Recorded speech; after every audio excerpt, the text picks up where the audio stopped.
আল্লাহ পাকের এক বান্দা, এই হাদিসটা বলি কি আমি দাঁড়িয়ে যাব। সাদ ইবনে উবাদা, ওনার অনুপস্থিতিতে ওনার মা মারা গেলেন। তুয়াফিয়াত উম্মুহু ওয়া হুয়া গায়বুন আনহা, ওনার আম্মা মারা গেছে, উনি উপস্থিত ছিলেন না। বাতা নবী সাল্লাল্লাহু আলাইহি ওয়াসাল্লাম ফাকালা ইয়া রাসূলুল্লাহ ইন্না উম্মি তুয়াফিয়াত ওয়া আনা গায়বুন আনহা, ইয়া রাসূলুল্লাহ আমার মা মারা গেছে, আমি উপস্থিত ছিলাম না। এখন যদি আমি আমার ইনতাসাদ্দাকতু ওয়া হাল ইয়ান্তাফাউহা ইনতাসাদ্দাকতু বিশাইইন আনহা, আমি যদি আমার মায়ের পক্ষ থেকে কোনো কিছু দান খয়রাত করি, তাহলে এর কোনো উপকার কি আমার মা কবরের মধ্যে পাবে? আমার রাসূল বলেন ফাকালা না, অবশ্যই পাবে। তখন আল্লাহর বন্ধু বলেন, আল্লাহর বান্দা সাদ ইবনে উবাদা বলেন, ইয়া রাসূলুল্লাহ ফাকালা, আপনি সাক্ষী থাকেন, উশহিদুকা আন্না হায়াতাল মিহরাবা ফারাকান্না, সুবহানাল্লাহ।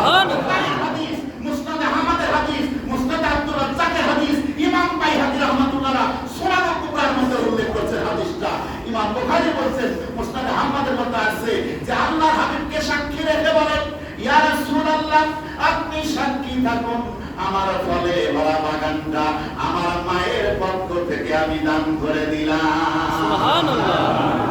হাদিস দ্বারা বোঝা গেল যে কোনো ভালো কাজ করলে, মা বাবার জন্য, মুসলমানের জন্য ইসালে সওয়াব করলে, ওই মা বাবা আত্মীয় স্বজন সবাই কবরে পাবে, উপকৃত হবে। এই জন্য ইসালে সওয়াব করা, ফাতিহা খানি করা, সওয়াব রেসানি করা, মানুষকে খায়া কোরআন এর তেলাওয়াত করে দোয়া করলে তো অবশ্যই পায়। আল্লাহ কবুল করুন। মহব্বতে আমরা দাঁড়িয়ে সালাম ইয়া নবী সাল্লাল্লাহু